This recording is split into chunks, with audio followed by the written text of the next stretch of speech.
Matthew chapter 4. Then Jesus was led by the Spirit into the wilderness to be tempted by the devil.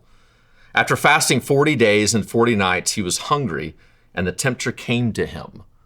It's hard to fathom the temptation of Jesus, but again, now Jesus, experiencing the fullness of what humanity is all about, now faces our opponent, the enemy, comes and now tempts him with three very specific temptations. The first is this idea of, hey, turn stone to bread. It's an easy action, a behavior that you can do so easily. Jesus rejects that. Then he says, all right, well, throw yourself down and watch as the angels come in and save you and rescue you. Now, almost kind of toying with the very protective nature of God. And then finally, he shows them all the kingdoms of the world that are actually there, and he tempts them now to disobey the Father now in order to get those temptations. And we can see within this a kind of a paralleling almost with modern psychology.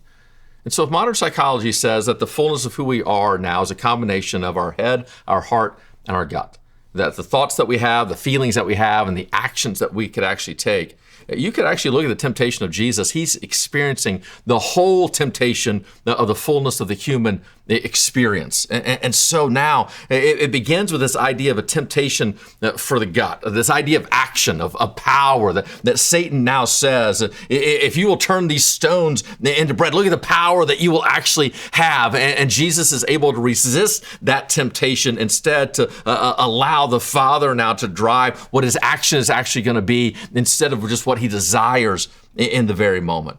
That desire to throw yourself down now is a sign of approval. That think about how famous you could be if everybody would take care of this. It's now an appeal to the very heart of the identity of who you actually are.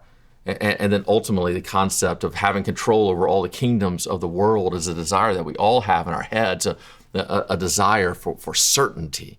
And so you can see within this little passage now, we have kind of what Dan Siegel down at UCLA would say the three core motivators of humanity, that we want to have a sense of agency that comes from our gut where we can control ourselves. We want to have a sense now of bonding where we're connected with other people, where we have their approval and they have ours. And then we want some kind of predictability, some certainty in our head. And Siegel's going to say that humanity needs those things. But here you see Jesus model for us how we get those things.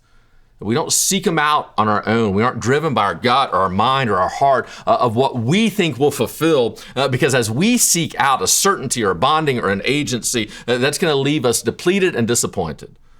But instead, as we humble ourselves before Jesus, he begins to give us those three things that he created us to actually need. And as we follow him, this idea of power, we actually find that in surrender, there's this tremendous amount of meaning and purpose.